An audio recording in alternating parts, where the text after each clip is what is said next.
Here we go on a live Thursday. Man, there's a lot going on today. Thanks for guys for showing up. And man, I got Patrick Beverly to the Lakers going on, KD and the Kyrie situation.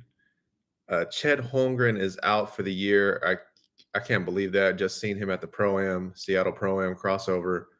And it's just a lot going on today, man. So thanks for watching. Thanks for being here. First, let's get into Chet Holmgren, man. Chet Holmgren, this is what we were hearing of him coming out of college was, is he going to be able to withstand the NBA struggles, the NBA grind, 82 games? And honestly, it's looking like he's not even going to play the first year. Oh my gosh. Everybody was looking forward to this. I mean, everybody was looking forward to seeing Chet play, and he's 7'2", 7'1", and he's 190 pounds.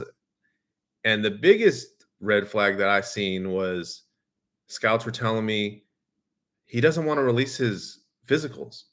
So when someone doesn't want to release their physicals, that's already telling that's a that's a red flag right there. So I understand that it was just a freak accident that happened. I hope this doesn't affect anybody that's gonna play in a pro am later on, because we love the Drew League, we love the crossover, we love the Dykeman, we love any time they could the skins leak, anytime Miami Pro Am, like it's so many, it's so good for fans just to be able to see these guys play, because let's be honest, times are tough.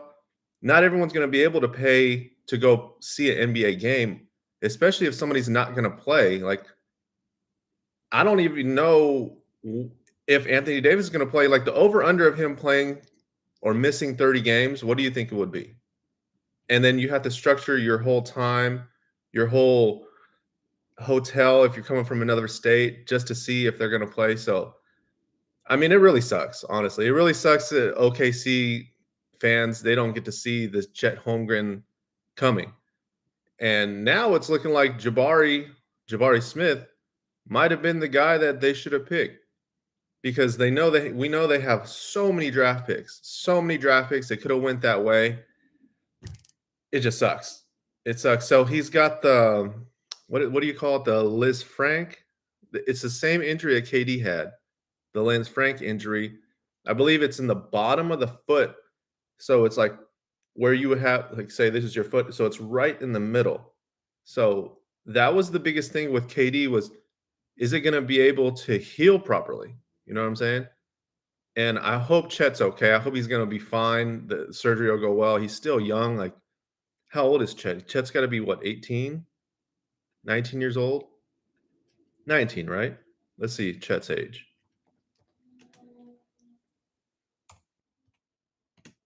Somebody drop it in the comments. But yeah, super whack.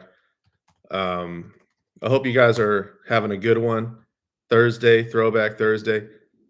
He's 20, May 1st, 2002, 20. So if he's going to miss the whole year, so we won't see him play until he's 21. Man, sucks. Definitely sucks. Honestly, OKC wasn't going to do anything this year anyway, because I mean, they were vying for a spot anyway. That's how it goes. Because we know that the Lakers, the Clippers, the Phoenix Suns, the Warriors, you can't compete, guys. I'm sorry. So Chet Holmgren's out for the year.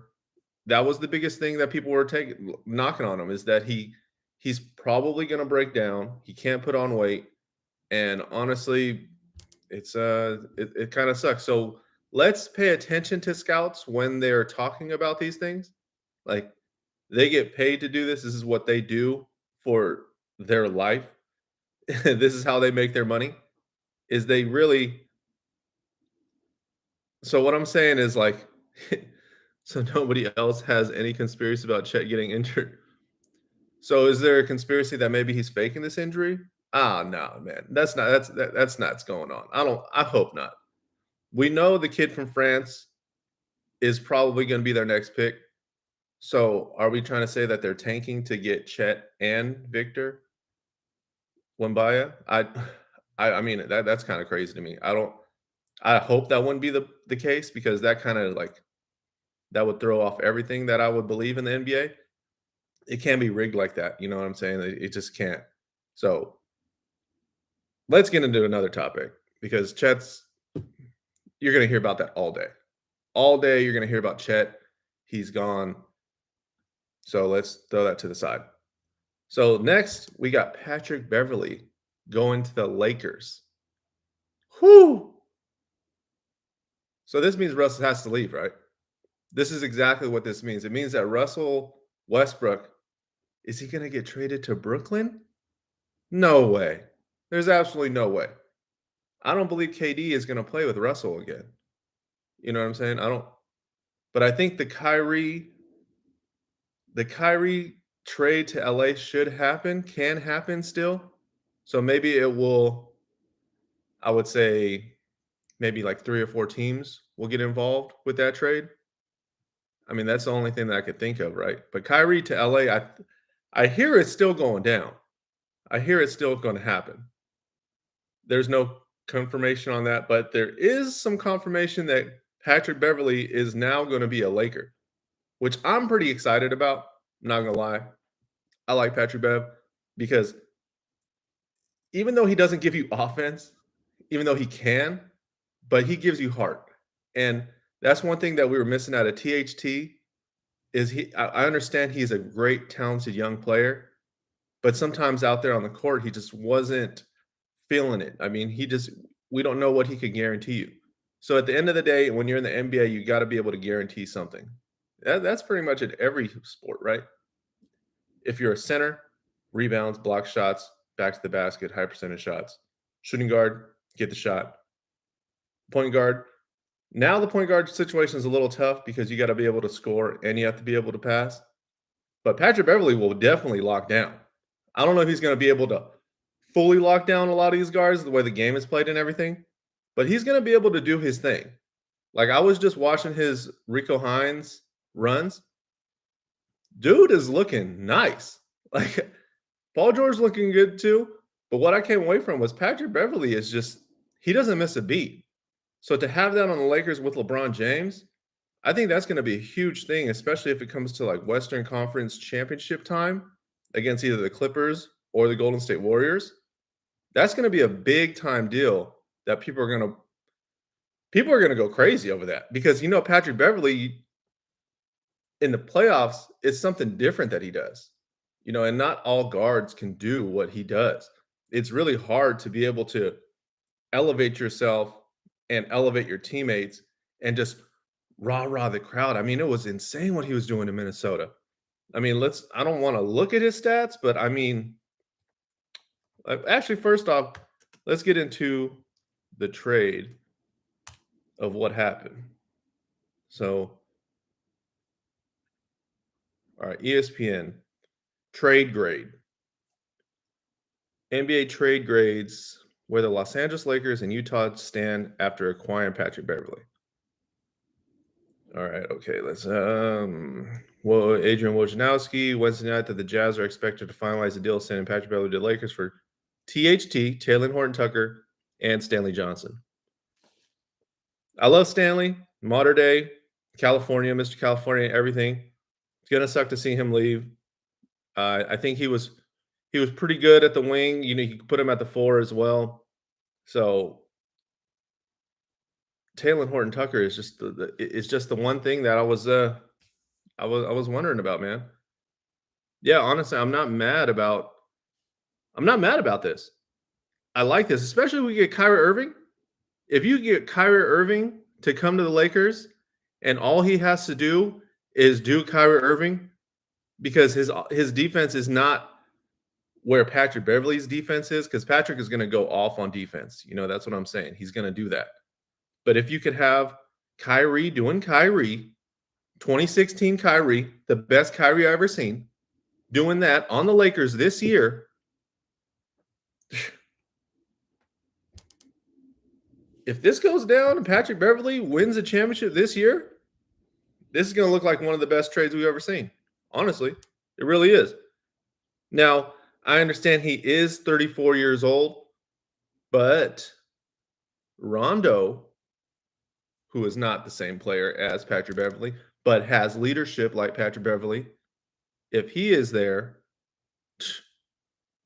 that's it's not a bad thing. That's not bad at all.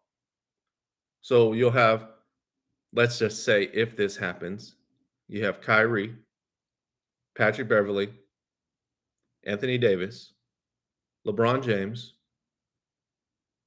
Thomas Bryant, center, and let's say they make another trade or they end up getting somebody else via free agency. There's still a lot of free agents that you could get. I mean, I want to see who's still on the table for NBA free agency. I know Lou Williams and Lou Williams is, I don't know, but Montrezl Harrell, NBA free agents right now.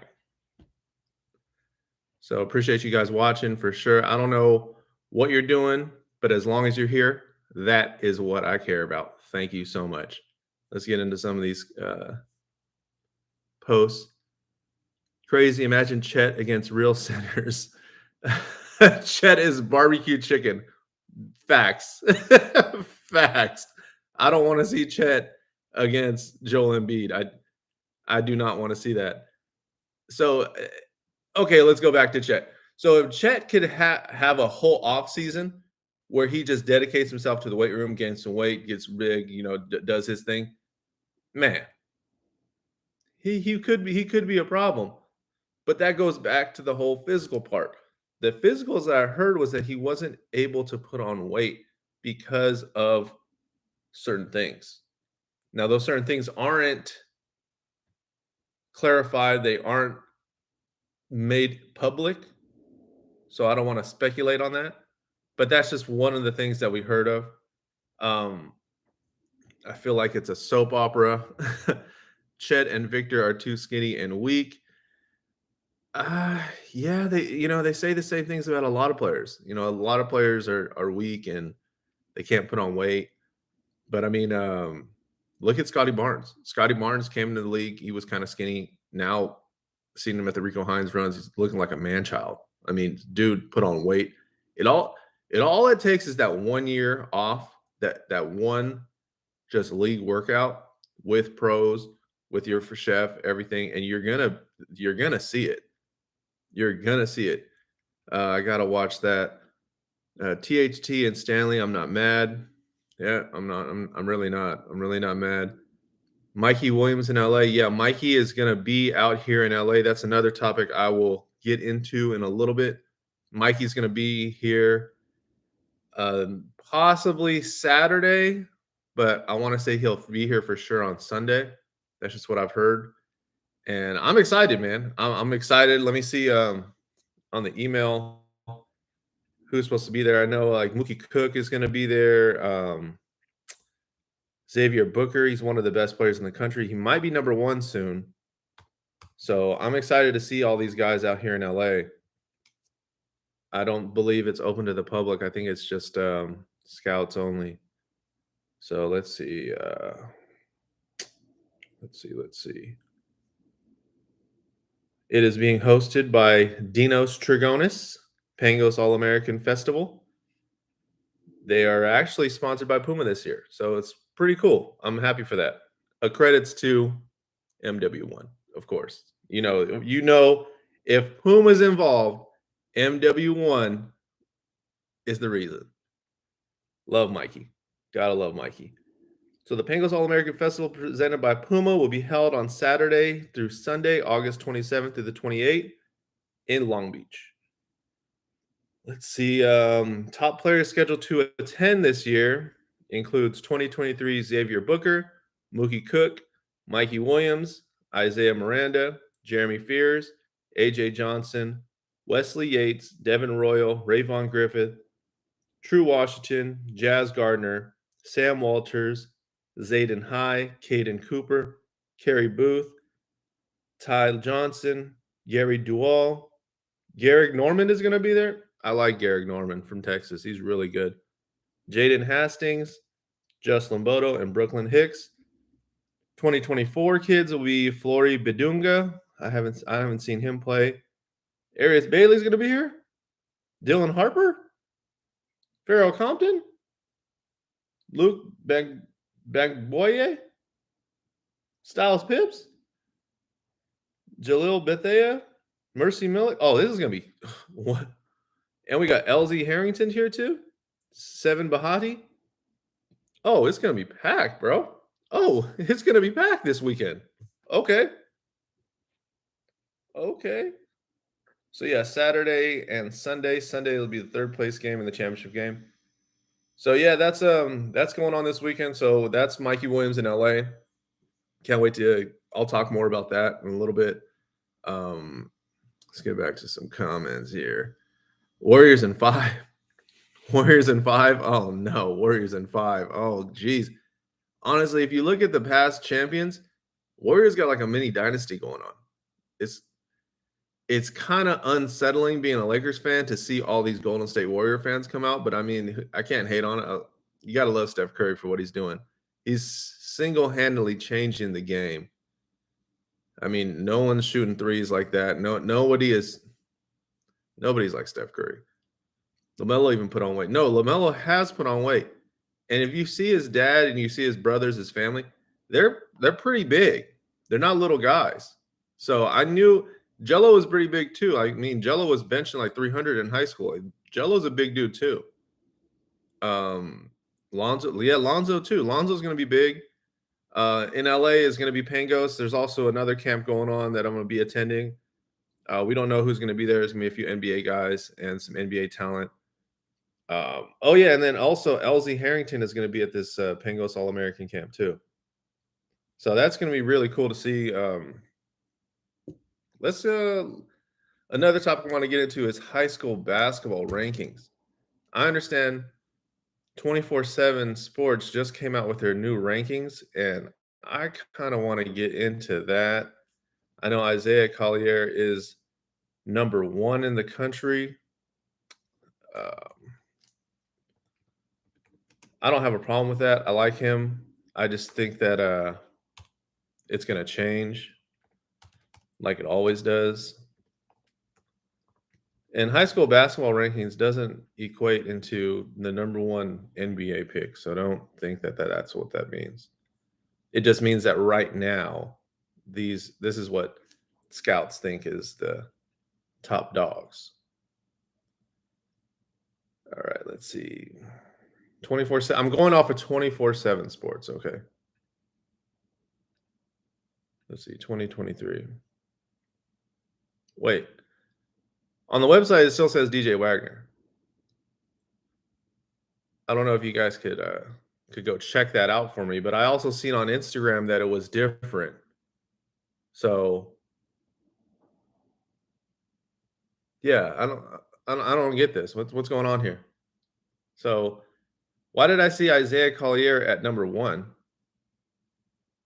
Okay. Do I need to find that on Instagram? I'm on composite. Oh, top 24/7. Oh, got you. Thank you, Juju. All right, so why do they even do that? What does that mean? I don't understand. Can we get a disclaimer? Can we find out what that means? What's composite mean and what's top 24/7? Can you tell me? Can someone tell me? Okay, so Isaiah Collier number 1, DJ Wagner number 2, Justin Edwards number 3. Why'd they have Mbako go all the way down to 5? I mean, okay, Aaron Bradshaw. Aaron Bradshaw is nice. Xavier Booker is number 6. See, so Xavier Booker is number 6. He's going to be out here in LA. We'll be able to see him. I think he could be number 1 soon. I really do. I mean, Isaiah Collier is number 1 right now. We'll see. He was literally Scoot Henderson's like rival. So that's pretty cool because if this does translate into an NBA lottery, you'll see Jabari go top. He was top 3. Then next year I like Scoot Henderson be the number 1 pick. I would pick him number 1 over Victor. And then you'd have Isaiah. So that's 3 guys from the South, from Georgia, that would be lottery picks. That's wild to me. That is super wild to me. Mookie Cook, number 10. Caleb Foster, number 9. Sean Stewart, number 8. Ron Holland. Ron is he's number 12. I think he should be up there a little bit. I would take him over Kwame Evans Jr. That's for sure. Robert Dillingham has got to get up there. He's got to be top 7 at least, you know? Like Rob Dillingham is really, really good. AJ Johnson, Jalen Green, family friend who plays just like Jalen. Yeah, no, AJ Johnson has really been doing. His team was okay this year, but I mean, he was doing his thing. He was distributing the ball. He was playmaking. I like the way that he playmakes and that he's on Donda this year. This year that he's on Donda, he is going to be everywhere because I know they don't even play California teams. They play all out-of-state teams. So you're going to see AJ Johnson a lot, a whole lot, especially when Kanye is going for him. Kanye is going to put AJ. So you got Rob Dillingham and AJ on the same team. Holy Toledo. Man, you know, I can't cuss on here because I it's YouTube and they will definitely put it down. But I'm just saying that is one heck of a squad. I got to get into those games. So we'll for sure get Sierra Canyon this year. We'll get some Donda, Notre Dame, Sherman Oaks, Mikey. This basketball season is going to be intense. And then we're doing football too. Football, there's a whole lot of football going on, man. I love football. Football is going down. Just got the Mater Dei game recently. They're playing against Bishop Gorman coming up soon. And then Mikey's 19. Mikey's 19. Ugh. Huh. I don't know if I like that. And then I'm Jared McCain's 26. Dennis Evans. Dennis Evans is a guy that might shoot up a little bit too, just like Xavier Booker. He might shoot up 7'1", 210, especially if he goes somewhere like Duke or North Carolina or something like that. Let's see. Aiden Holloway, 32. Bronny, 41. Bronny James, 41. Now, why are we doing that? Now, why are we putting Bronny James at 41?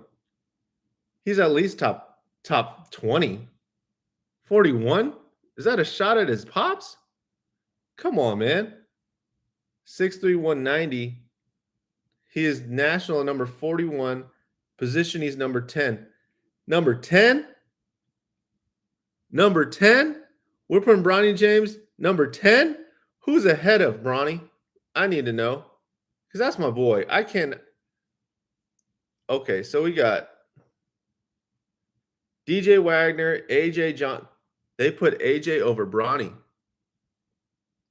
Mikey, Stephon Castile, Freddie DeLeon, Jared McCain, Simeon Wilcher, Tazon Chapman, Kanan Carlisle, and then Bronny.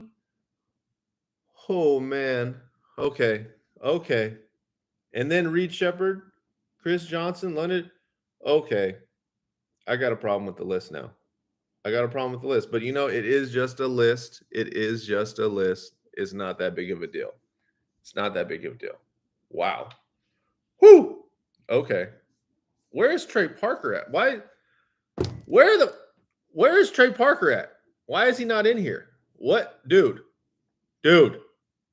Let me look up. Where is Trey Parker even ranked right now? Is he even ranked? Trey's in the 140s. What the? No, he's not. Trey Parker.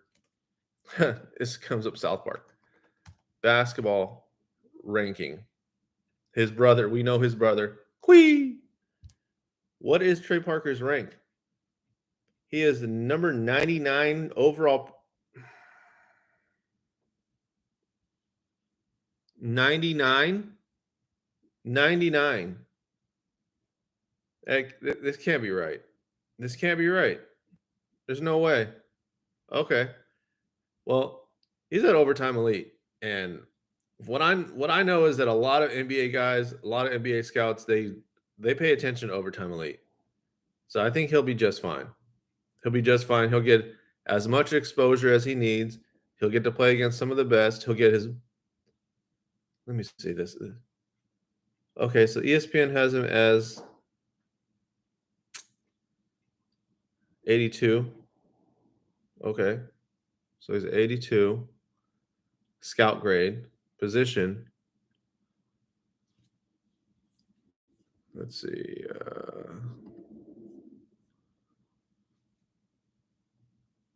Let me see this. Oh, Trey Parker, number 20. So out of the ESPN 100 top shooting guards in the country, they have Rob Dillingham 1, Kanan Carlisle 2, Jacoby Walter 3, Mikey Williams 4. I'm going to need to move Mikey up a little bit. And they have Mike Price. Where's Mike Price? Oh, he's at Corona Centennial, but I haven't seen him play in a little bit. Yeah, Tremaine Parker's number 23. Okay. Okay. Well, we'll see. We'll see what's going on. So they put him at 147 on 24/7 ranking is a little funny right now. Yeah, so basketball coming up, it's gonna be packed, man. It's gonna be insane this year. Bronny's senior year, ESPN's probably gonna try to get every game, every single one. It's gonna be insane, dude. But let's get back into football. So football this weekend, we're gonna have St. John Bosco versus Allen, Texas. That's where Kyler Murray went. That's going to be an intense game.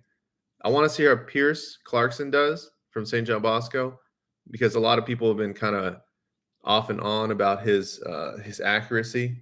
I was at the 7-on-7 St. John Bosco event, and the kid from Carlsbad definitely outplayed the whole time. They got all the way to the championship. So I want to see how St. John Bosco, they are the number 1 team in the country, St. John Bosco. They just got an NIL deal. I mean, it's not for a lot of money, but I mean, most of them are going to be getting like a few $100s or something like that just to like rep something. And just recently, the CIF kind of came down on a few schools that are, I want to say they're using the name and image and likeness, but they're using the high school names or like jerseys or apparel or something like that. Whatever they're wearing, they can't do that anymore. So like new rules coming out about NIL, they're trying to put some clamps on it. You know, it's how it's going to be. It's how it's going to go.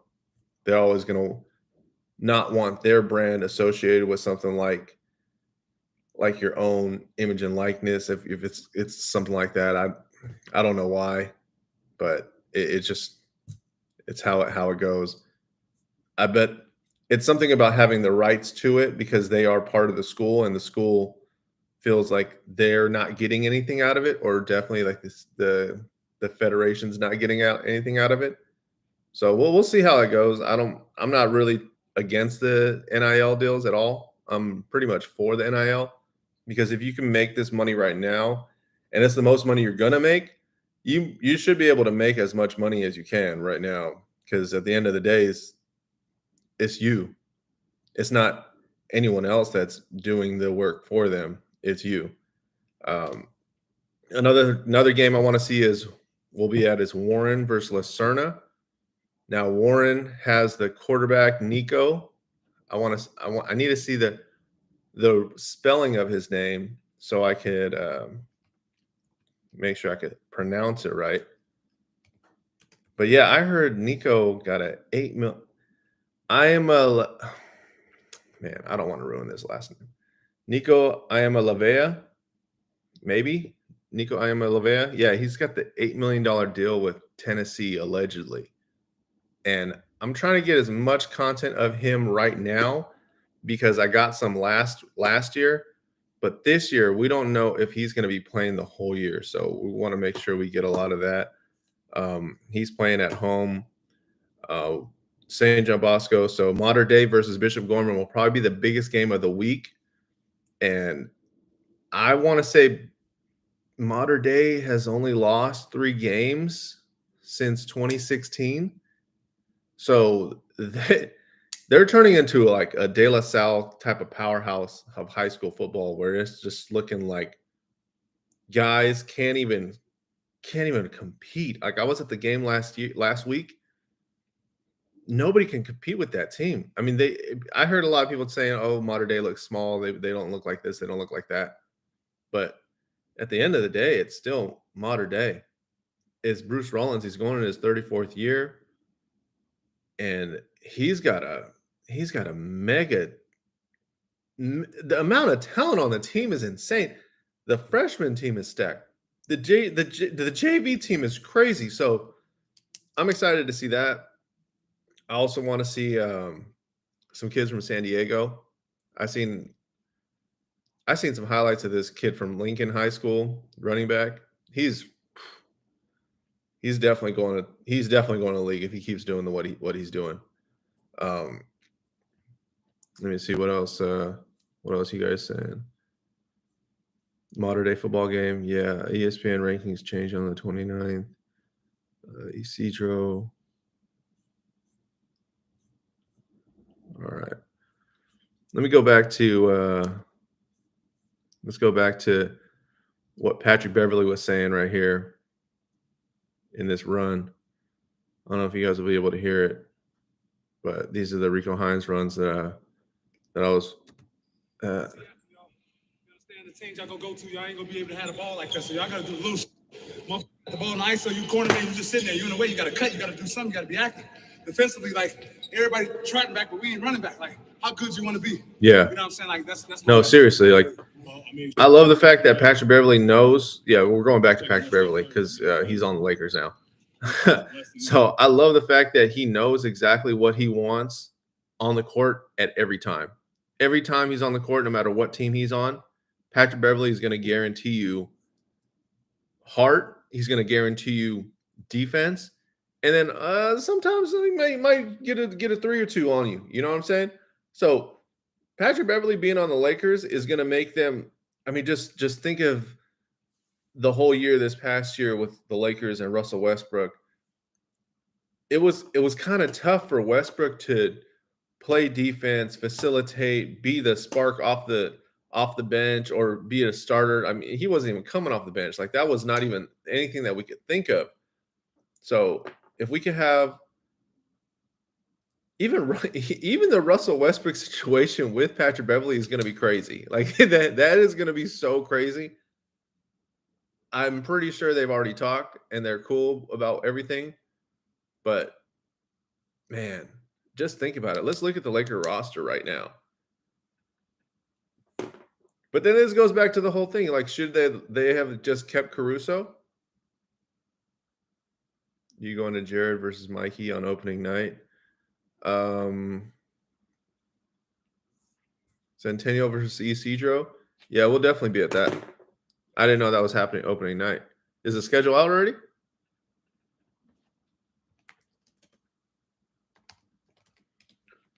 Let's see this Lakers roster right now. Oh, Max Christie is nice too. I like. Okay, so I got a question. So where does this put Kendrick Nunn? So what is Kendrick Nunn doing? Are the Lakers moving Kendrick Nunn too? I don't get it. I don't get it. He's on the team, but I mean he's not on the team. I don't get it. And I like Kendrick. I like his game. I've liked his game since he was on Mac Irvin Fire. Like a kid is a stud.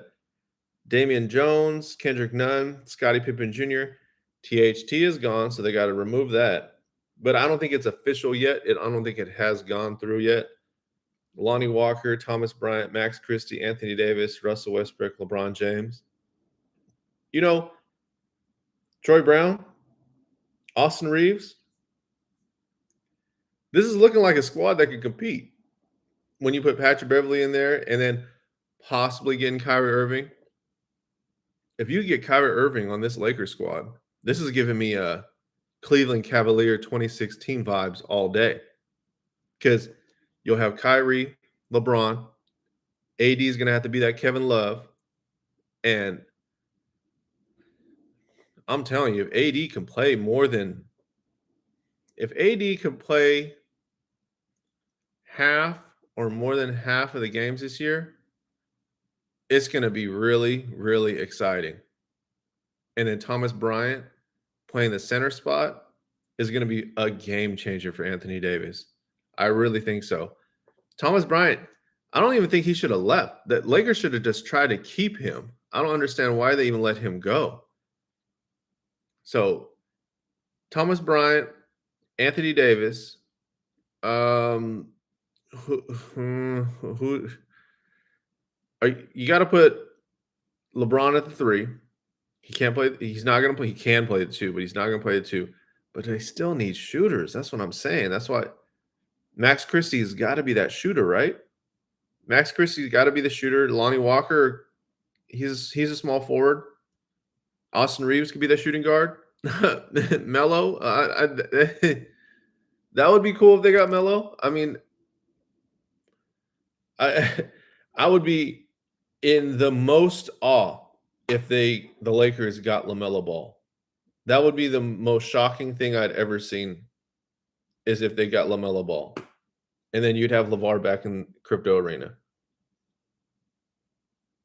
I haven't seen something about, they were talking about Donovan Mitchell getting traded to the Lakers. Like, how could that even happen? There's no way Donovan Mitchell would come over to the Lakers. They'd have to trade AD, and they're not going to trade AD to Utah for Donovan Mitchell. That makes no sense. Brian Windhorst predicts when LA will make a significant trade.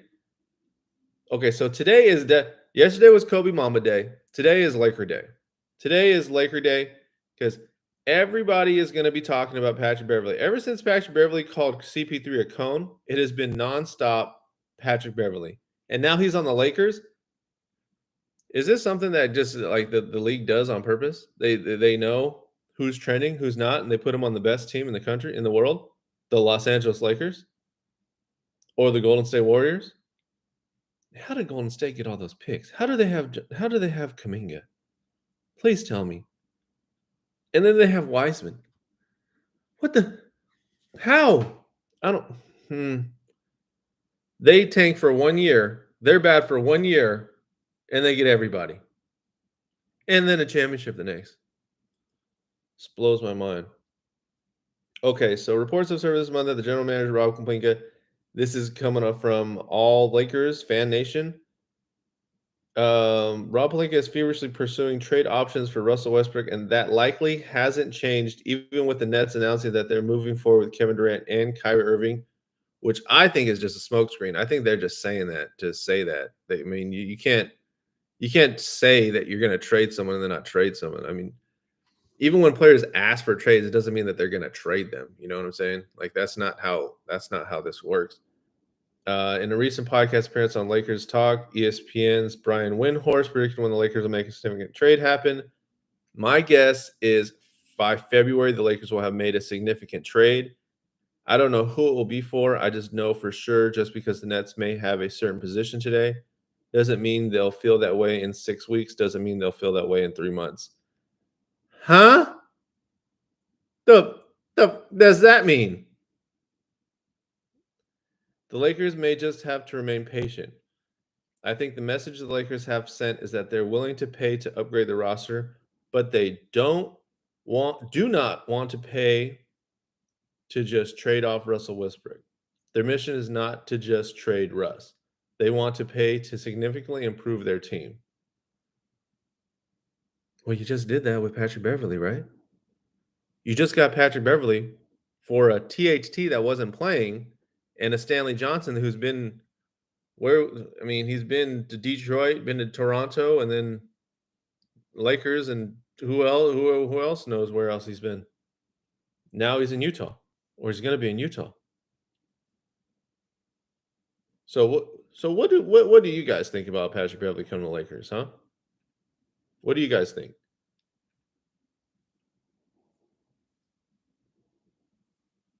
How can Patrick Beverley help the Los Angeles Lakers?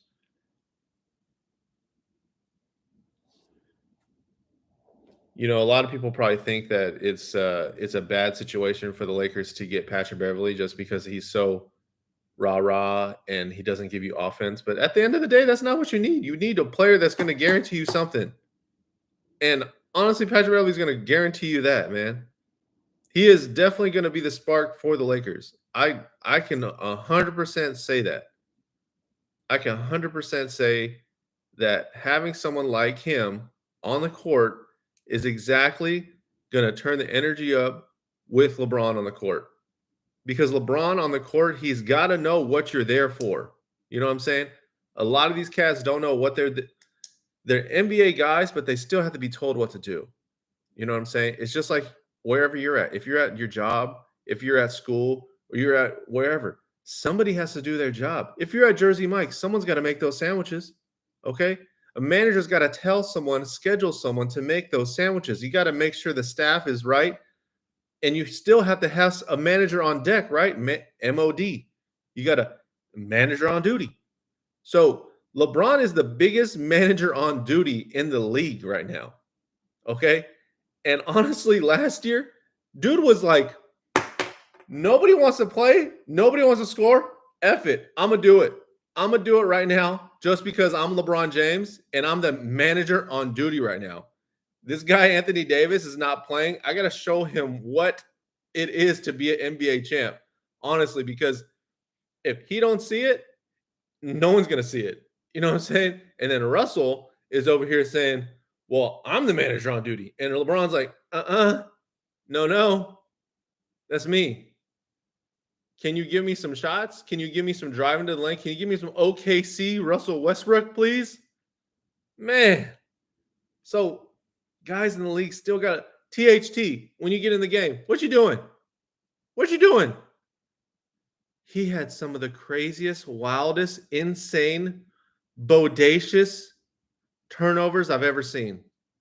I mean, guys, do not be mad. I'm going through text messages last night. Friends are hitting me up talking about, I can't stand this trip. I can't stand this. I can't. Oh my God. This Russell Westbrook. Oh man. And I'm like, dude, I just don't get it. What was this dude saying? I'm not gonna say his name. What was he saying? He was so mad. I was saying that Patrick Beverly is more like a little baby Draymond Green. I like that. Should have kept Kuzma. I know. The whole core of the team. The whole core of the team. Oh my God. Why Pat Bev? I hate that clown. THT is better for sure. Pretty crappy trade. This means Westbrook is on the way out also, right? And then said, dude isn't good. All he does is bring energy and doesn't even bring it that well most of the time. Okay, so he's not bringing energy.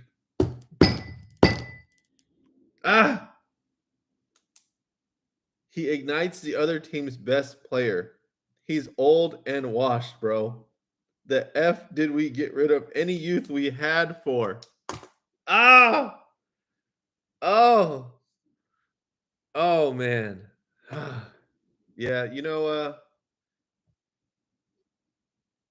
it's a slippery slope. It's a slippery slope. So I'm excited. I know that Laker fans some of them are on the fence, but at the end of the day, when Patrick Beverly is playing on the Lakers in crypto, Staples Center, crypto, whatever you want to call it, they still gonna root for him. If he starts getting out in someone's face, everyone's gonna love it. Everyone's gonna fall in love with Patrick Beverly on the Lakers, guaranteed. Even when he was a Clipper, nah. But a Laker, yeah, it's going down. It is going down. So let's get back to the KD and Kyrie situation. So we know KD came out. He still has years on his deal. He was talking about how he wants to get out of Brooklyn. And we don't know who wanted to take that on, Like, honestly, if it was LeBron James that wanted to get out, I'm sure there would have been a lot more teams that were willing to take on I believe KD is 34 years old, a 34-year-old Kevin Durant. But it's not LeBron. You know what I'm saying? If he was LeBron, they would have not got swept by Boston, and they probably would have been in that championship versus Golden State. And I feel like it was all set up for Brooklyn to be there against Golden State. But now it's looking like it didn't happen. So why would you go back to something like that? You know what I'm saying? I don't think that I honestly don't think it's still going to happen. I think that he's going to leave. I could see him going to OKC, especially after this Chet injury. Could you imagine if Kevin Durant goes back to OKC? I mean, where else could he go? His number will be in the rafters, and they have all these draft picks they could throw at Brooklyn, and OKC would take on that contract like without a hesitation. Without a hesitation. Now, for KD, would he want that? I mean, I don't think he has a no trade clause. So, I mean, does it even matter where you want to go? Because the NBA owners don't care. They want to look out for their best interests, and they don't care about your interests. So, this situation might get ugly, and I think that's what's going on. They're probably telling him like, "Yo, if you really want to be out, you could be out, but we could send you to Orlando. We could send you to OKC." So he has to act like he wants to be in Brooklyn, you know? Because coming out, it's not like Aaron Rodgers where he was saying that, "Oh, I'm going to leave Green Bay." That's all Green Bay has. They can't not have Aaron Rodgers. They have to have Aaron Rodgers. If Green Bay Packers do not have Aaron Rodgers, who's watching Green Bay games? Absolutely nobody. But if Brooklyn doesn't have Kevin Durant, people are still going to watch Brooklyn games because Kyrie Irving is there. You know what I'm saying? They'll still watch because basketball is like that. Basketball, we will still watch. We will still watch who is on the court because it's 82 games. Football is 16 games. It's not even a comparison. You know what I'm saying? So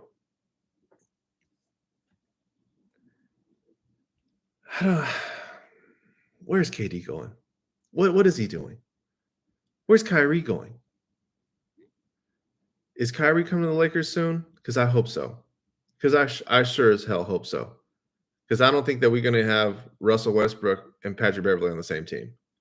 Who really thinks that we're going to have Russell Westbrook and Patrick Beverley on the same team? Not me. I don't think so. I don't think that's happening. Man. So let's go back to Mikey in LA.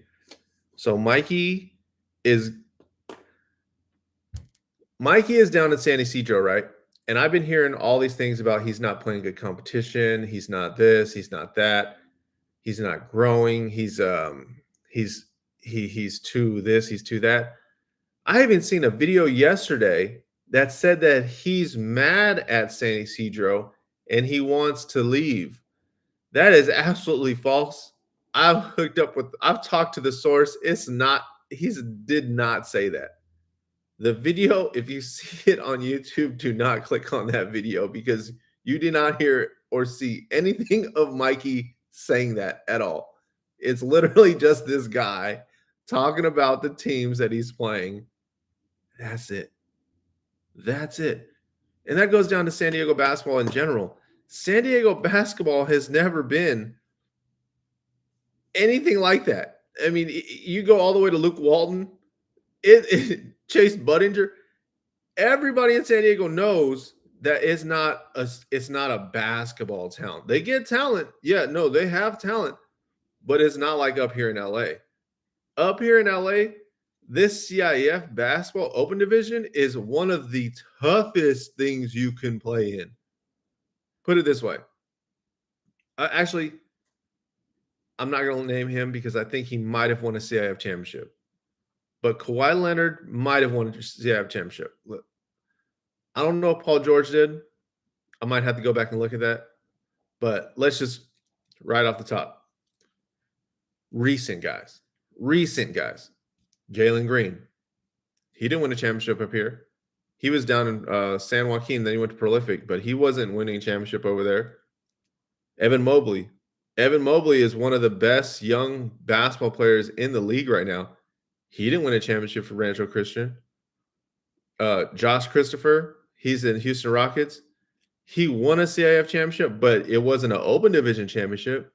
So up here in LA, the southern section, Sierra Canyon, Corona Centennial, Etowanda, Harvard Westlake. Dude, this is some of the best basketball in the country. That's why a lot of teams from other states, they always want to say, oh, our basketball is better. If you played out here in California, in this southern section, a lot of teams would be out. A lot of teams wouldn't even win, dude. Honestly, like the best team I've seen in a minute was that Sierra Canyon team with Brandon Boston and Zaire Williams. That team was just hands down like one of the best teams I've ever seen.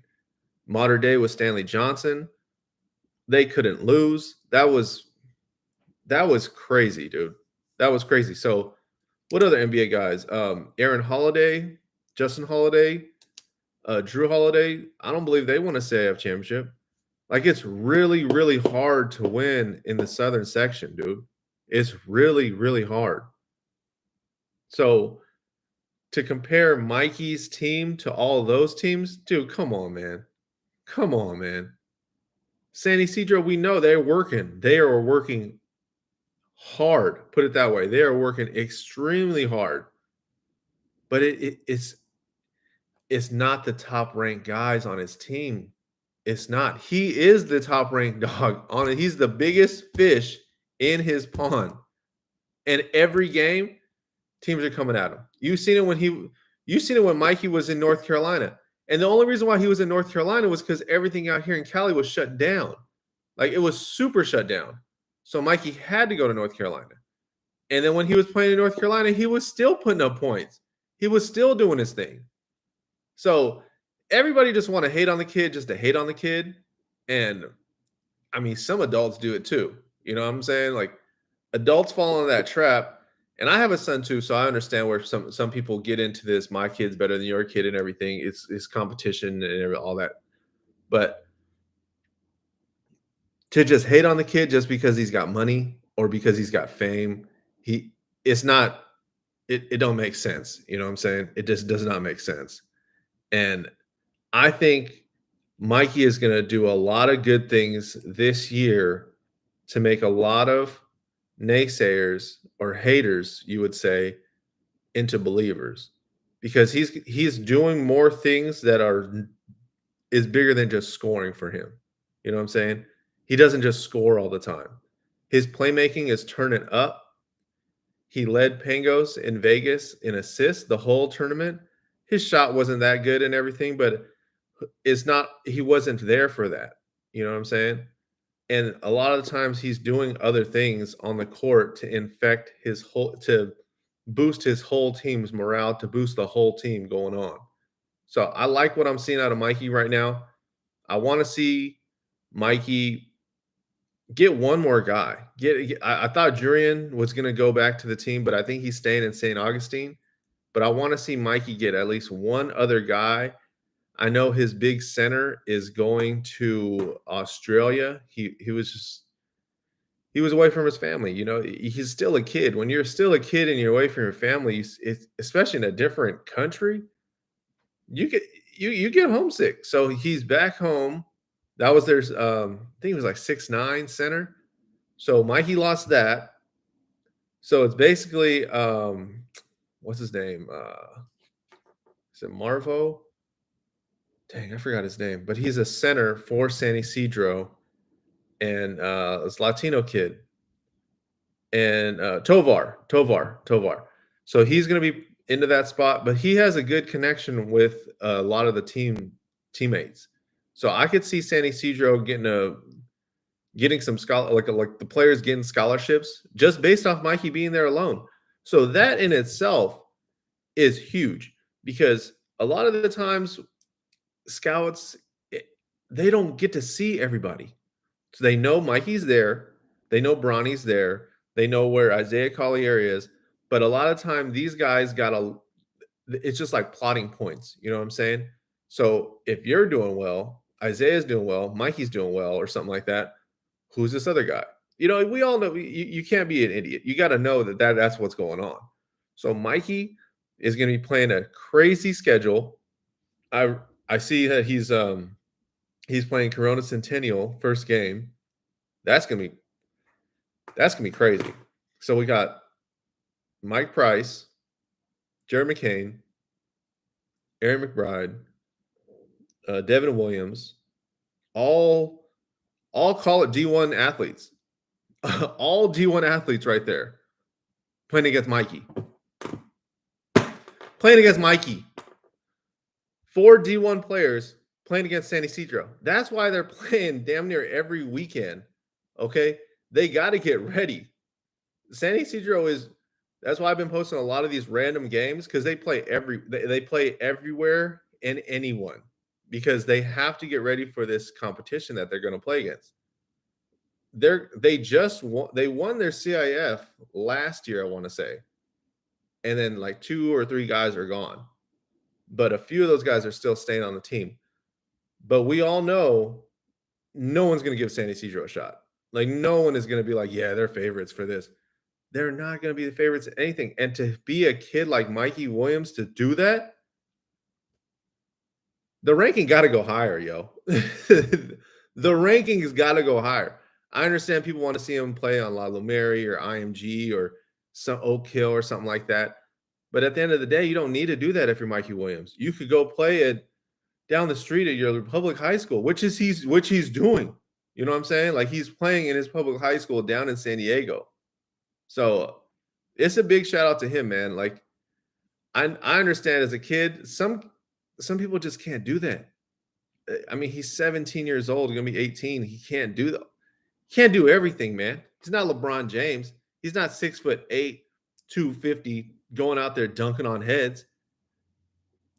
And honestly, the fact that he hasn't got caught up in stuff like that is a huge credit to him. You know what I'm saying? Like if you gave a kid, a lot of these kids, $1 million or whatever, $5,000. If you gave an 18-year-old $5,000 right now, what do you think he's gonna do? Yeah, exactly. And then to have all that on his shoulders with social media, everybody messages open, talking trash, all that stuff. A lot of these guys would check out, bro. A lot of people would have been checked out, honestly. Bronny too. Bronny, being Bronny, dude, dude. Honestly, we can't appreciate it until it's gone. Because after this year, it's done. After this year, Bronny's going to be in college, G League, wherever. Mikey will be in college, G League, wherever. And then it's on to the league. And then we got to find someone new. But for these guys to have did it for this long and lasted this long and doing their thing, it's a huge credit to them, man. It's a huge credit to them. So I want to see what it's going to be like this weekend. I know Mikey's going to be playing against a lot of top-ranked competition this weekend in Long Beach at the Pangos All-American. Well, what is it? Pangos All-American Fest? Yeah. Pangos All-American Festival. Again, it's going to have top players scheduled to attend. Doesn't mean that they're going to be there, but top players scheduled to attend. Xavier Booker. He's number 6 in the country, I want to say. Let me see. They put him at 6 in the country. Let me see. Basketball state rankings, all states. Top 24/7, top 247. So Xavier Booker is top 6 in the country. He's going to be there. Mookie Cook is going to be there. Mookie, that's another one. Mookie Cook is just starring LeBron James' movie as LeBron James. This kid's got probably millions of dollars in the bank right now, and you don't hear nothing about him, right? That's a huge credit to his supporting cast around him, telling him, "Hey, keep your eyes on the prize and keep going." So Xavier Booker, Mookie Cook, Mikey, Isaiah Miranda, Jeremy Fears, AJ Johnson, Wesley Yates. Wesley Yates is really nice. Wesley is let's see, Wesley is top. Where's Wesley? Wesley's top ranked in the country too. Let me see. Where's Wesley? Wesley Yates. Oh, he's kind of down there. He's 35 in the country, but he's one of the best. I want to say he's like the second best player in Texas. I want to say. Let's see. Where is Isaiah Miranda ranked at? Isaiah Miranda. Where is Isaiah Miranda ranked at?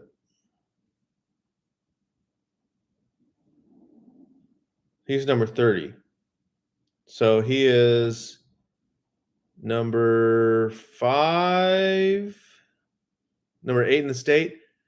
And then I want to see Isaiah Miranda versus Xavier Booker, because at Pangos, they was kind of going at it. And Isaiah was calling him trash. He was dogging him. I mean, it got a little heated, man. It got real heated. I'll drop that on Instagram or something like that. But Isaiah Miranda versus Xavier Booker this weekend might be something you need to look at for sure. And then we got Jeremy Fears, AJ Johnson, Devin Royal, Rayvon Griffith. Rayvon, remember him? Blue Chips, played on Team Midwest this year. True Washington, Jazz Gardner, Sam Walters, Zayden High, Caden Cooper, Kerry Booth, Ty Johnson, Ty Lauer Johnson, Gary Dewall, Garrick Norman, Jaden Hastings, Jocelyn Bodo, Brooklyn Hicks, and the 2024s, there'll be Flory Badunga, Arias Bailey. Arias Bailey is one of the top players, up and coming players in the 2024 class. I want to say he might be top 10. No, he's not. Oh, he's 11. Okay, yeah. So he's 11.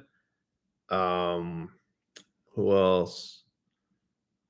Dylan Harper. Dylan Harper is going to be here. Hopefully he's out here. He's really good. Really good from New York. Ron Harper's son. Farrell Compton. Is Farrell Compton ranked yet? Farrell Compton needs to be ranked. Is he not ranked? I'm going to break my computer if he's not ranked. Dude, I'm not seeing Farrell Compton anywhere in here. They got Dylan Harper 37? What? It's crazy. It's crazy. Where is Farrell Compton? Where is Farrell Compton? Where is Farrell Compton at? I need to know where Farrell Compton is. He's not ranked. Farrell Compton's not ranked. Oh my God. Computer's about to break. Oh my God. Farrell Compton is not ranked, yo. Why? Someone tell me why. Is it the LeBron hate? Is it the LeBron Bryce James hate? What's going on here? Yeah. Yeah, Farrell is unranked. Juju, Farrell's unranked, dude. How? Why? It's because he dunks on too many people? Someone got mad that he dunked on too many people? No idea. Whew, man. Yeah, some of these. It's okay though, because you know what? These guys end up the cream rises to the top, right? So Farrell Compton, Luke Bamgoye, Styles Pips, who I like a lot. Styles Pips, I put him in that Aiden Holloway range. Like he's really nice. Like he was really nice at Pangos. Like he's really good. Jalil Bethea, Mercy Miller. Mercy Miller is one of the top players in the 2024 class too. Tyler Betsy, Quing Fang Pan. I think he's Asian. King Fang Pang. Seven Bahati. And then we got one 2025 kid, LZ Harrington. LZ Harrington, I think he's coming back to St. John Bosco this year. But LZ, I would like to see him on Sierra Canyon, honestly. Like I think LZ could be one of the best players in the country soon. Like his game is really, really transcending. I like his game a lot. So that's going on this Saturday in Long Beach. I'm not sure if it's open to the public. I'll let you guys know. You can follow me on Twitter, Instagram, let you know. TikTok, and let's see what else I want to get into. So we got football this weekend. Football this weekend. I want to see if Bishop Gorman is going to beat Mater Day. Does anyone think that Bishop Gorman is going to beat Mater Day? I don't see it. I do not think so. Because the way I was seeing Elijah Brown, the way he was playing, and he had 5 touchdowns, I think Mater Day might be number 1 again, yo. I think they might be number 1. It's gonna be this might be one of the best games to see Mater Day versus St. John Bosco this year. This year might be one of the best games to see. I think that I don't want to say Mater Day is going to win. I still have to see everybody. I still have to see. It's not like the NFL where you can go off based off of what they did last year. You got to be able to see what they've been doing this year. And then Los Alamitos, we know they got Malachi. We'll be at some of those games too. So it's action packed, man. It's action packed this whole year. We're not just doing basketball. We're doing football and basketball. We're doing more lives. We're doing more. Man, I'm excited. I'm really excited. I'm so happy to be doing this. I'm so happy to be going live. I'm so happy to be telling you guys this because this is what it's all about. You know what I'm saying? It's all about just boosting these kids up, boosting up Quick 11, and even getting you guys to talk more about what you guys want to talk about, what you guys want to see. ESPN will rank Pharaoh on the 29th. They have a new one coming out in 4 days on the 29th. I think they do, huh? Let me see. Let's see. What else is going on in the news today?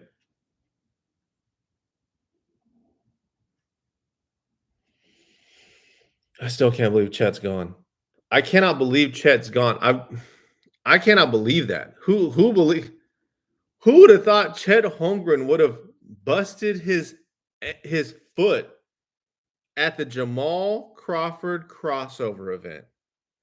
He has been playing so many basketball games. Chet's been playing Paolo Banchero. He's been playing with Paolo Banchero. He's been playing against everybody. But you know what it was? I think people wanted to play defense in that game. I think people were like trying to make an effort to play defense, and he just got caught. I think he just got caught, dude. He went up to try to block LeBron's shot, which is a big no-no. You don't even need to do that.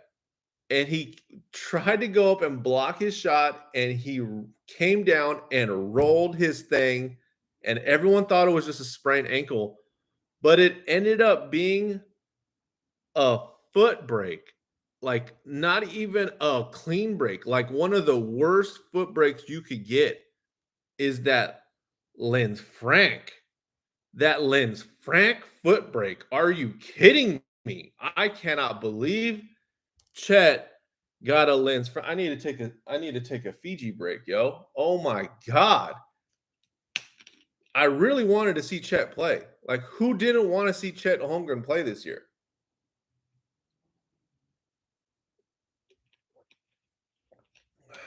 It's not sponsored, but should be soon. Man, I got one game of him this year. One game of him this year in San Diego. And he was calling players little. He was hitting shots. He was swatting. He was doing everything I thought Chet Holmgren would do. And he broke his foot. A Lisfranc injury to his right foot. Oh my Lord in heaven. Chet Holmgren is out for the year.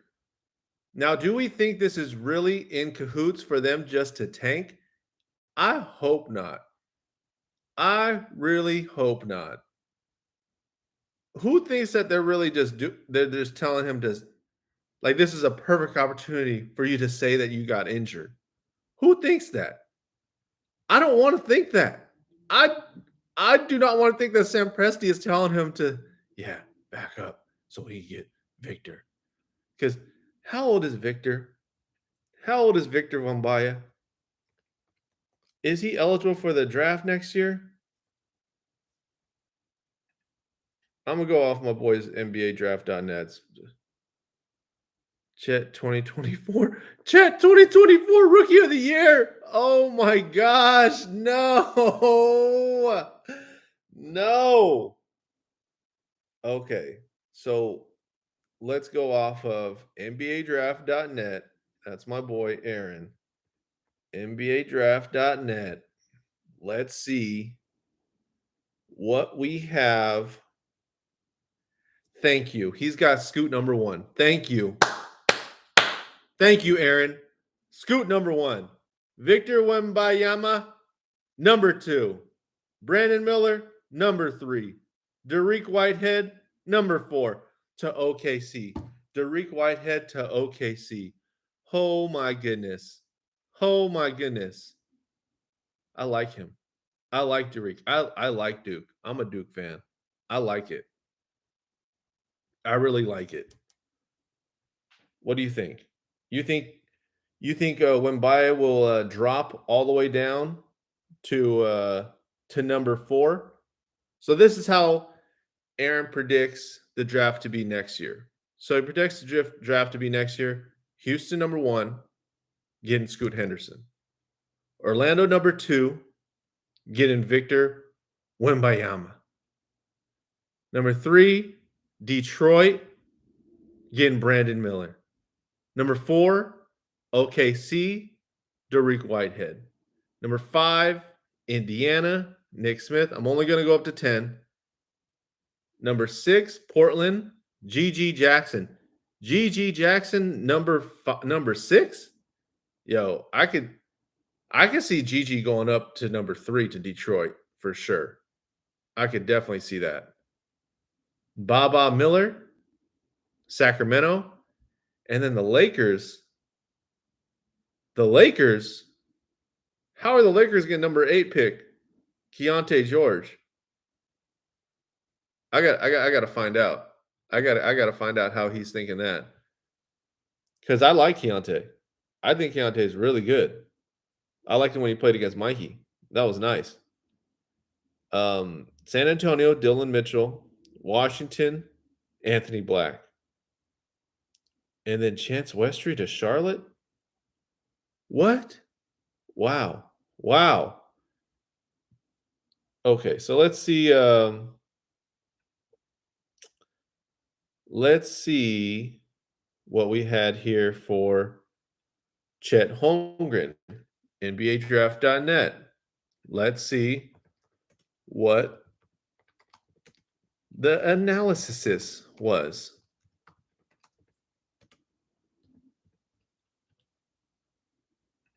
Let's see.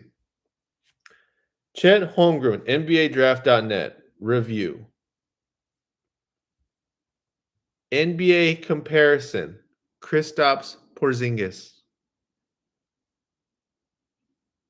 Strengths, we don't need to go over Chet's strengths. We already know Chet's strengths. He's 7'2", 190 pounds, could be something like KD.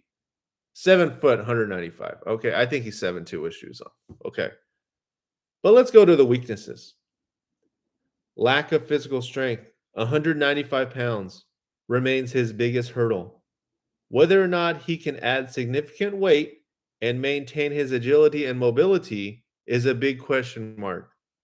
While his combination of length and agility extremely rare, it's hard to imagine him being able to play on the perimeter as a facilitator at his size, as his size will eventually slow him down with time and age.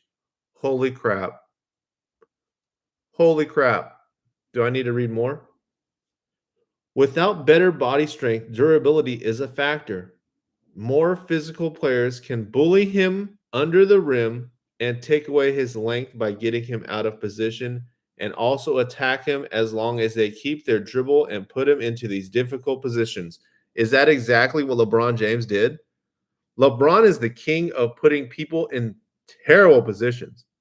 LeBron, dude, this guy's basketball IQ is crazy. And the fact that he does this in a pro-am game just to see where you're at, just to see, oh yeah, yeah, you're Chet, you're number 2. Let's see where you're at. Oh, you busted your foot.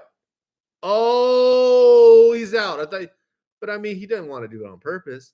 But it's just like I'm pretty positive LeBron read this, or someone in LeBron's camp read this. Okay. Every NBA player has somebody on their team that's probably read this. Okay. Doesn't get fully engaged on screens and shies away from contact, which limits the amount of separation his ball handlers can get in this action. So he doesn't like contact, and then he decides to get contact at the pro-am. At the effing pro-am, he tries to establish contact on LeBron James, who outweighs him by about 60, 70 pounds, and he tries to block his shot. Just let it go.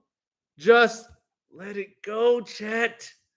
Why would you try to block a shot? They don't even play defense in the Seattle Pro-Am. The only Pro-Am where they play defense is the Drew League, honestly. That's it. There's no other Pro-Am where they play defense. I mean, other Pro-Ams might say they play defense, but they really don't. And it's not like the Drew League. So for him to do that at the Seattle Pro-Am with everybody in attendance is just mind-boggling. It is just super mind-boggling to me. Oh man. Let's see. Struggles to stay out of foul trouble with nearly 4 fouls per 40 minutes in only season at Gonzaga. 4 fouls per 40 minutes. So he's hacking. Didn't put up great numbers against elite competition and disappeared for large periods at a time in these big games.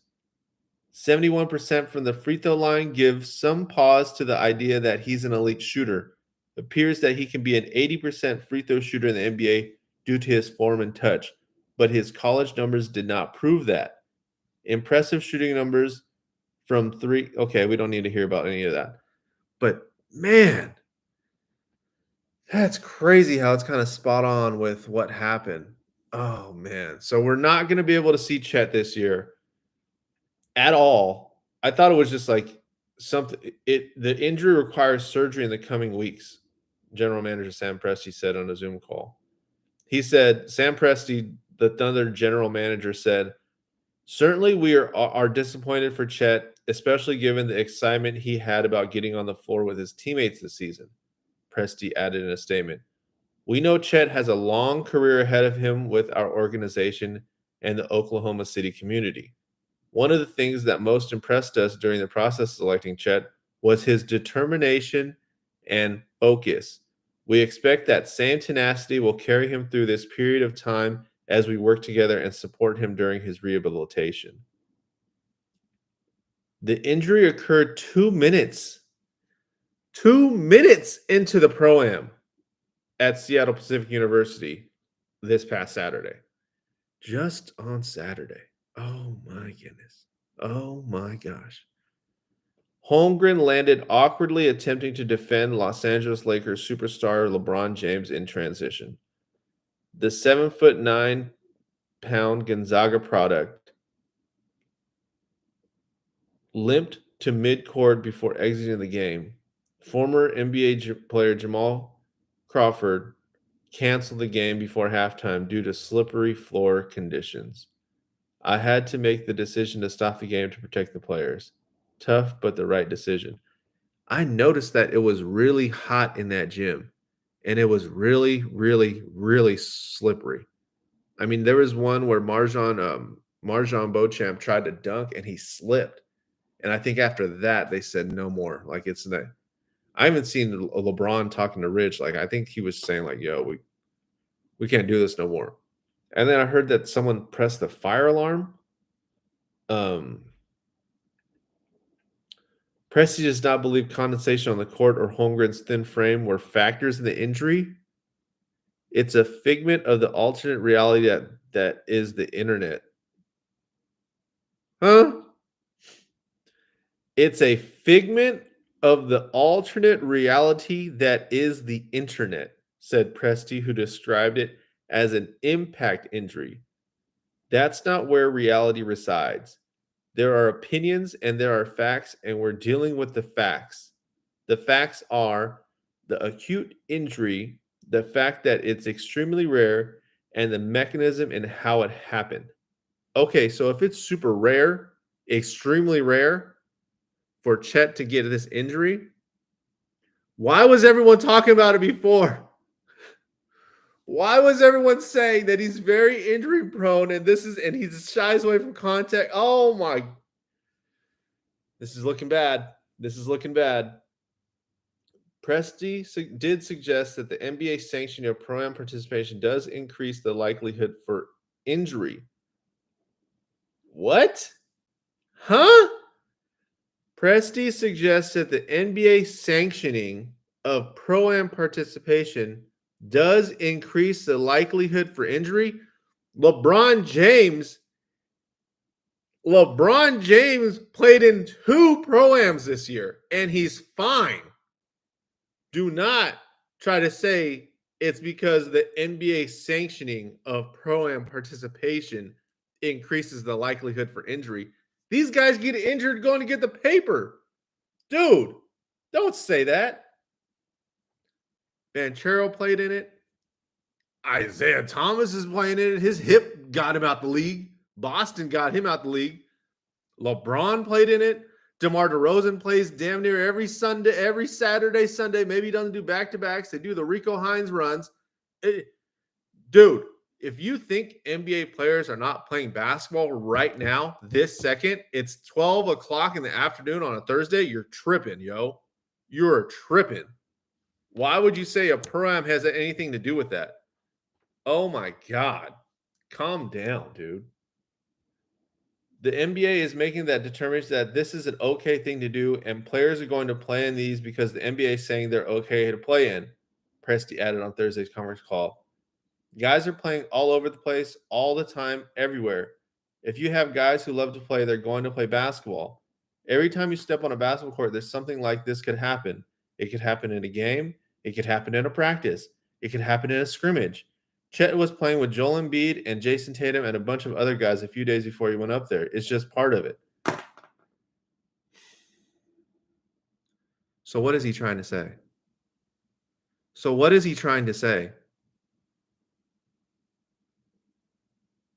he's saying that the NBA sanctioning of the pro-am participation increases the likelihood of injury, but so does everything else. He can get in his car and turn the wrong way, and all of a sudden Lisfranc, whatever you call it, foot injury. Anything can happen, yo. Lisfranc injuries are more common in the NFL, where impact on the joint occurs more frequently. A 2015 study by the University of Philadelphia suffered NFL players who suffered the Lisfranc injuries lasted roughly 11 months. An analysis of pre- and post-injury athletic performance revealed no statistically significant changes after return to sport after a Lisfranc injury. Okay, so this is a lot of Sam Presti here. This is Yahoo Sports right here. Short-term setback for him and short-term setback for us.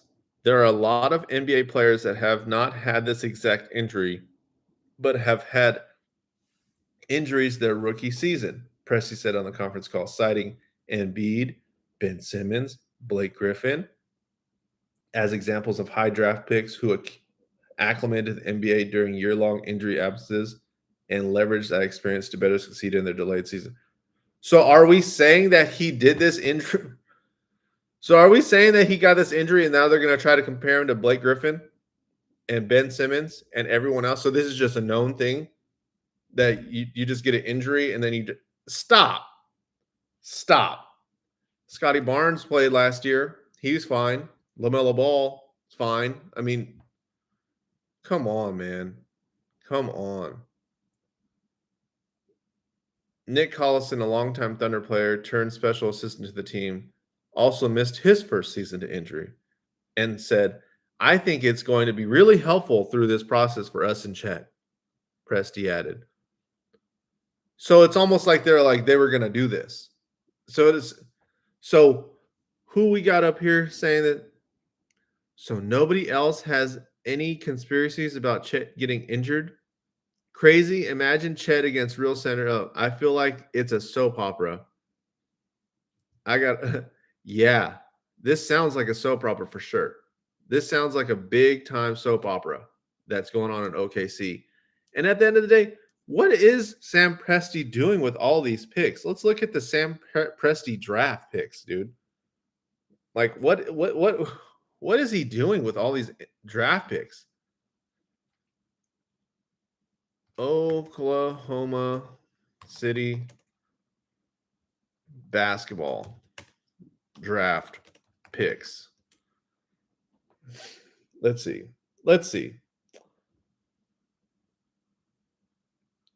How many draft picks do they have? Draft history. Let's see. Okay. So from 2020. Okay, let's go. When did the pandemic start? Was that 2019? All right. So 2019 to this year, Oklahoma City has had 1, 2, 3, 4, 5, 6, 7, 8, 9, 10, 11, 12, 13. 13 draft picks.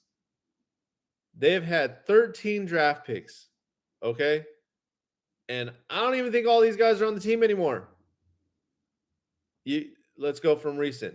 Chet Holmgren, Jalen Williams, Peyton Watson, another Jalen Williams, Josh Giddey, Alperen Sengun, Trey Mann, Rokas Jokubaitis, Miles McBride, Aaron Wiggins, Emmanuel Quickley, Cassius Winston, Brandon Clark. Is it safe to say that they don't know how to draft anymore? Is it safe to say that? I mean, I like Josh Giddey. I mean, he was the number 6 pick. Peyton Watson, they had three first round picks this year, and their number 1 pick goes down. So is Peyton Watson from UCLA just going to magically become Chet Holmgren and be the top? No, they're going to be terrible. They might be they might be in the sweeps to get Victor. Man. Okay, that's enough about Chet. That's or is it? Man. Because honestly, if you want to talk about, they haven't gotten it right since you know who. They haven't gotten it right since you know who. They weren't even OKC when they drafted him, yo. They were Seattle. That was KD. OKC needs some help. They need some milk. Man. 2007, Kevin Durant. 2008, Russell Westbrook and James Harden. After that, Kaká. Oh my God. I don't want to knock a GM, but can we knock one? Can we knock a Sam Presti before we knock a Rob Pelinka? Rob Pelinka got a championship, honestly. Magic Johnson did that. It's better than OKC. is better than OKC. And now Chet's done. Chet's done. And you could have got Jabari. You could have got Jabari Smith. And that's the problem I got. Because Jabari should have been taken number 1. I like Banchero, but I like Jabari more. But I liked Chet, but he shouldn't have gone number 2, yo. And this is a plain example of why he shouldn't have gone number 2. Because plenty of scouts were telling him, hey, I think he might get injured. Hey, I don't think he could do this. Hey, I think he's gonna and drafted him anyway. Because when you have all these draft picks to just throw them out there, that's what happens. You end up gambling too much. And in gambling too much turns bad. It turns real bad. Look at all these gambles they've had. Since 2010. Let's just do 2010. Magnum Roll, Quincy Pondexter, Craig Brackens, Eric Bledsoe, Reggie Jackson, Perry Jones. Okay, Reggie and Eric Bledsoe. Okay. Perry Jones. Huh? Alex Abrinas. Huh? Archie Goodwin. Huh? Steven Adams. Okay. Josh Huistis. No. Mitch McGarry. No. Dakari Johnson. No. Cameron Payne. He's okay. He's actually pretty dang good. But he's not on OKC anymore. He's not there. Terrence Ferguson. He's good. But he's not there no more. Kevin Hervey. Who? Devon Hall. Brandon Clark. He's not there. Cassius Winston. He's not there either. Emmanuel Quickly. He's not there. Aaron Wiggins. He's still there. Miles McBride. He's not there. Rokas. Joke in Lithuania. Not there. Trey Mann. He's there. He's nice. We like Trey Mann. Alperen Sengun. He's not there. But man, it is terrible being an OKC fan. You saw James Harden go, got an MVP. You see Russell Westbrook go. You see KD go. And now you see Chet Holmgren go down. Oh my. I'm just glad I'm a Lakers fan. I'm just glad I'm a Lakers fan. Because it's just at the end of the day, that is terrible. And now Peyton Watson and Jalen Williams. They took Jalen Williams out of Santa Clara, number 12. Ho. He's 21. Man. Whoo, man. So let's get back into Patrick Beverley, yo. Let's get back to some Patrick Beverley. What are people saying about Patrick Beverley? Let's go to Twitter. What are people saying about Patrick Beverley? I need to know.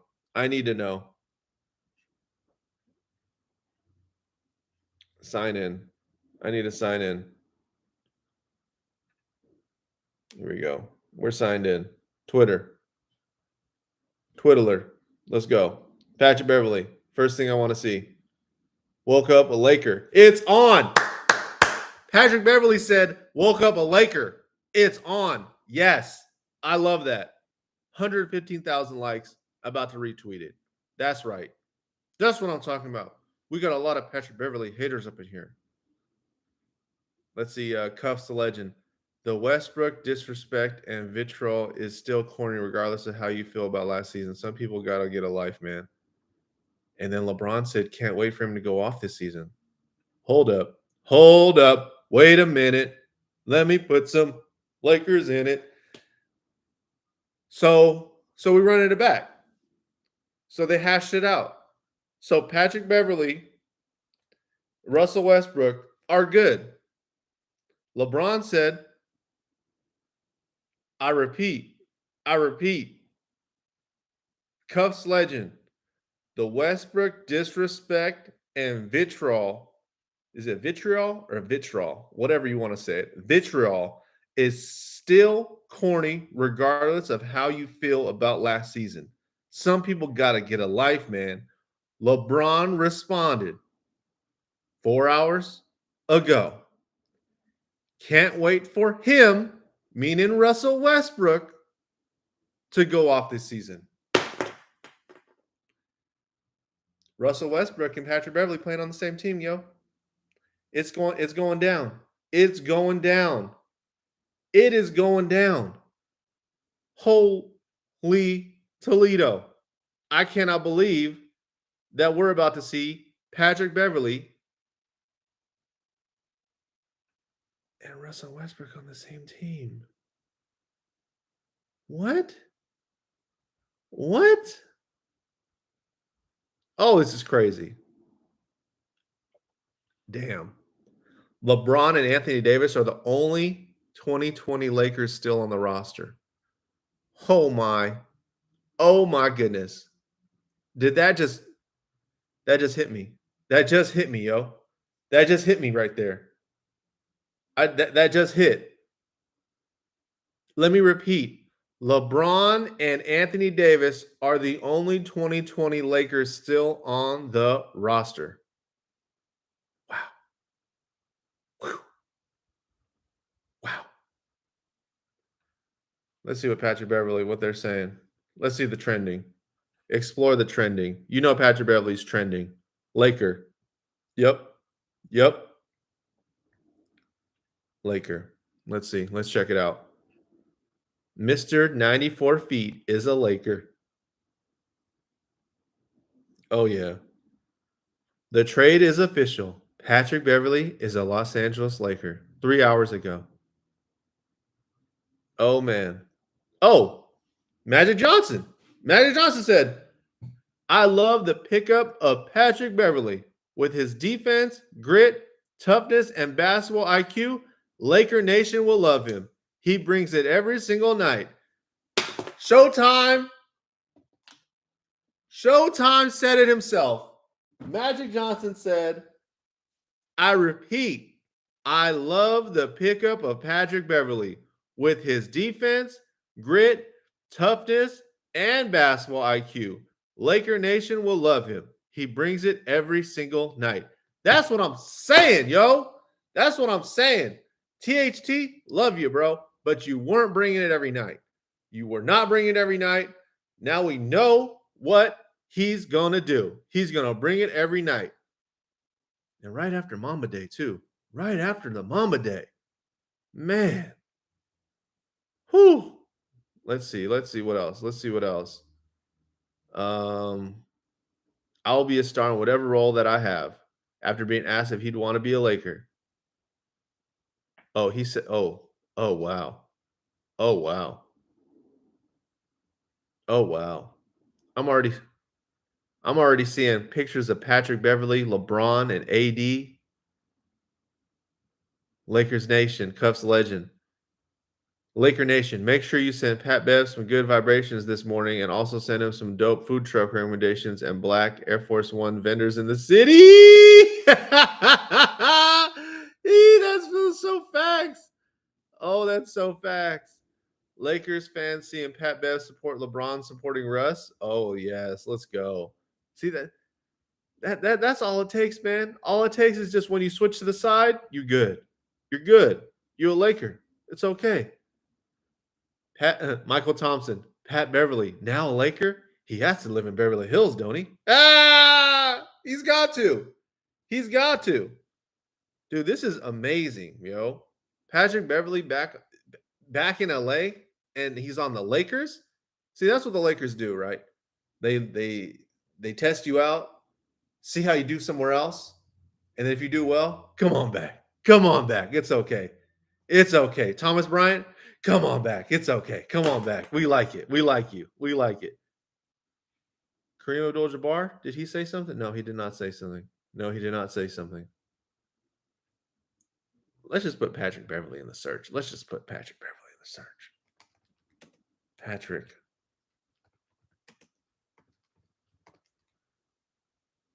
I appreciate you guys for hanging with me the whole time. It's been about an hour and 39 minutes. Wife probably gonna walk in the door, but I'm excited. I'm excited that I get to talk to y'all about Lakers basketball and everything. I'm happy. I'm happy. Yeah, 16 hours ago, Shams. Oh damn. I see some funny videos, yo. Go, just go, just go on Twitter and search Patrick Beverly, and you will see some of the funniest stuff you've seen all day. Um, mm, mm, mm. Wow, Patrick Beverly and Russell Westbrook are really teammates right now. They're really teammates.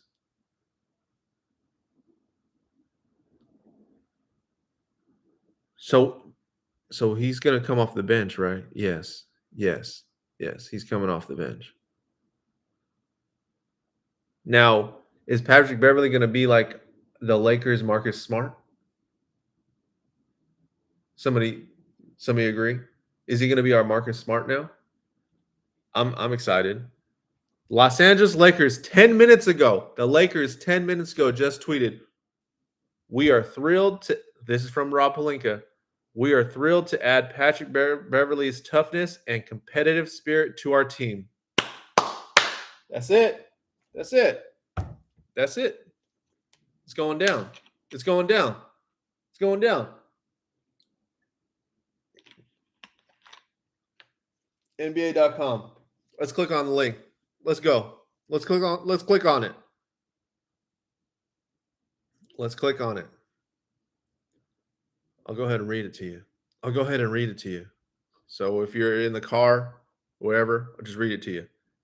The Los Angeles Lakers have acquired guard Patrick Beverly from the Utah Jazz in exchange for guard Talen Horton-Tucker and forward Stanley Johnson.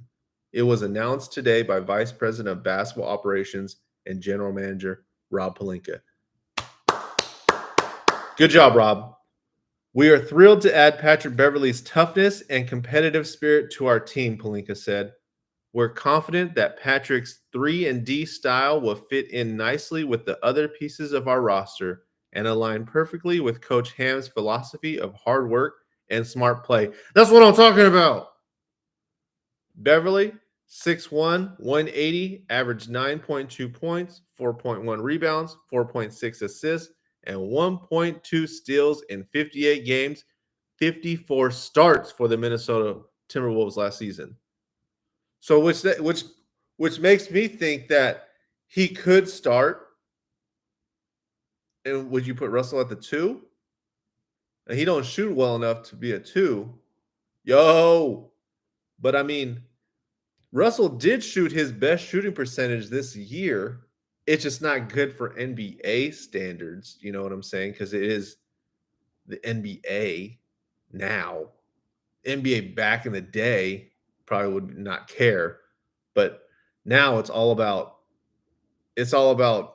shooting and high percentage and it's all about what other people think it's about. You know what I mean? It's not even about what the team thinks it's about. It's about what the culture of the NBA is doing. So does he start?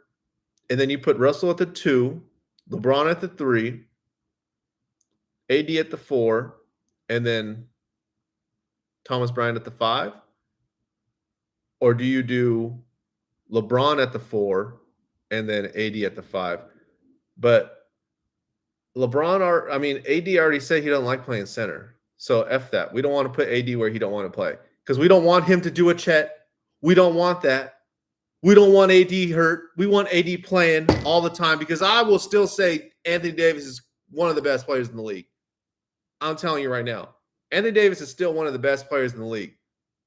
I think that if you had a whole room full of NBA players and you had to pick and they would stay healthy, I think a lot of them would still be like, damn, this mofo is going to go number 1. He going to go top. I love Giannis. I love Joker, and I love Embiid. But when Anthony Davis is up there and he's playing, and he's healthy, they're not better than him. I'm going to say that. I'm going to say that right now. Joker, Embiid, Giannis versus a healthy Anthony Davis. I will take Anthony Davis all day, even though people are like, stop, stop, stop. Bro, do you understand that this man won a championship 2 years ago and then they rushed the league back in a month? Who does that? Oh, COVID, that's why. Oh my, bro, we were watching NBA playoff games right now. Do you remember that? We were watching like the Lakers beat the Portland Trailblazers like right now. It's ridiculous. But the Lakers still got the ish done. Anthony Davis still got it done. Everyone want to say, oh, it was just LeBron. No, if you go back and watch the tape, it was AD. AD was unstoppable in the bubble. The bubble doesn't count. I don't give a F. Nobody else was trying in the bubble. Nobody else was trying in the bubble. Jamal Murray and Donovan Mitchell were going off 50 points each every game. They weren't trying in the bubble. Joker wasn't trying against AD in the bubble. Stop. That's why I said this year, F last year. Kawhi Leonard was out.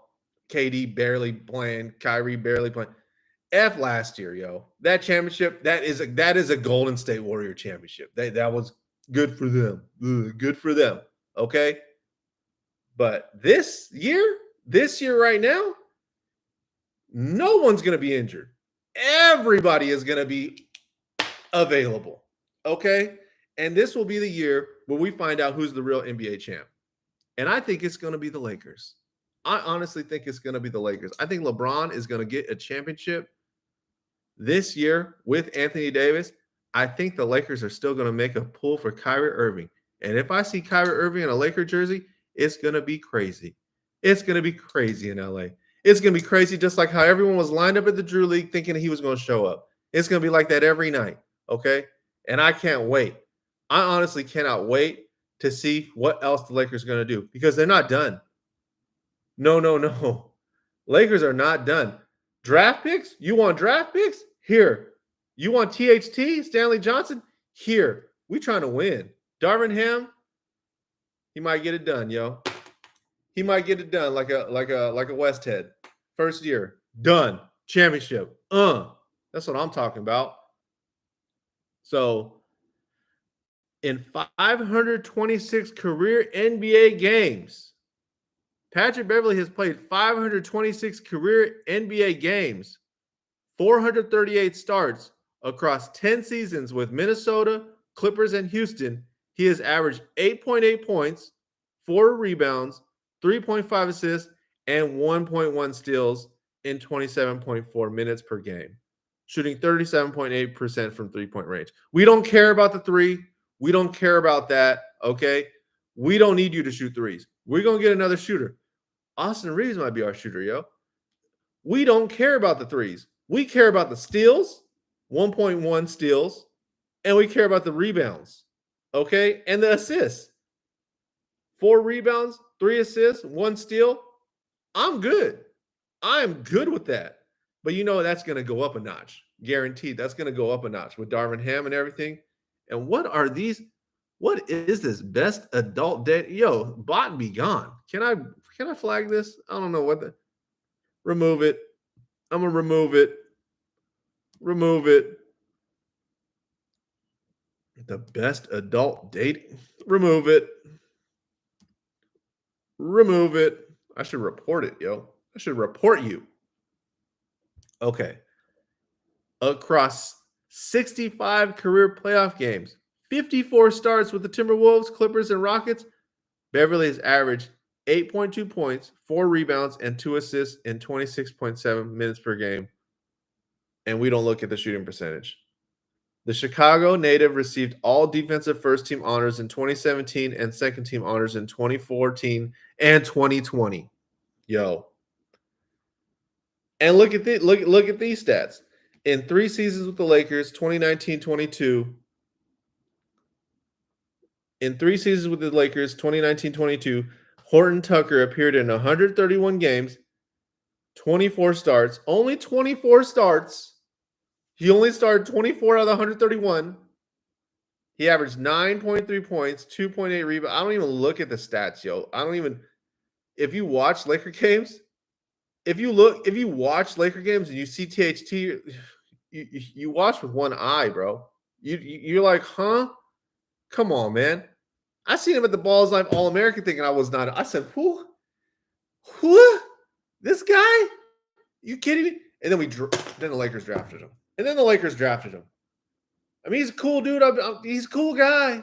Cool guy. Can't knock him. He's a man making millions of dollars playing the game. Can't knock THT. But when you compare him to other NBA guys, you can't be on the THT fence, yo. You can't. And what, he's gonna go to Utah and go off? So THT gonna go to Utah and just be the next killer. No, he's not. If it wasn't for the Lakers, he ain't gonna do it on the Utah Jazz. I'm sorry, he's not. A 7-year NBA veteran, Stanley. This is gonna get bad. This is gonna get bad about Stanley Johnson, because Stanley. I love Stanley. Stanley is my boy. I love Stanley. Modern day, Mr. California, everything. Covered him since he was a freshman or sophomore. Amazing guy. Amazing dude. I don't even want to go into his stats. You know Stanley Johnson. You know what he is. You know how he was just a man-child in high school, and Arizona, he was just biggest dude ever. You know what I'm saying? And then got to Detroit, got a little, I don't know. I think, again, some players fall in love with money. Some players fall in love with winning championships. Okay. Some people want to have fun. Some people want to do these. Why wouldn't you want to have fun? You're a millionaire. You're a kid millionaire. I can fly wherever I want. I can do whatever I want. I'll lose track of playing basketball, yo. I will lose track of playing basketball. That's why I'm not in the NBA, okay? A lot of guys can't all be in the NBA. Can't all do it. You got Euros, you got NBA, you got China, you got all over the place. Australia, everything. Playing the game. You know what I'm saying? But the NBA is the NBA. And Patrick Beverley is one of the best to play in the NBA. I'm excited. I'm excited. I'm really excited. Who else is excited, bro? Oh. Pat Bev's skills championship winner. He's laughing at me. Okay, we're going to see. We're going to see. I think it's going to be something good. I like what Darvin Ham is doing, man. I love what Darvin Ham is doing. So I'm about to get off here real quick. We're about to hit the 2-hour mark. Thank you guys for hanging with me today, wherever you are, whatever you're doing. Appreciate you guys big time. Dropping more videos coming up soon. Man, let's talk about what's going on this weekend. Again, one more time.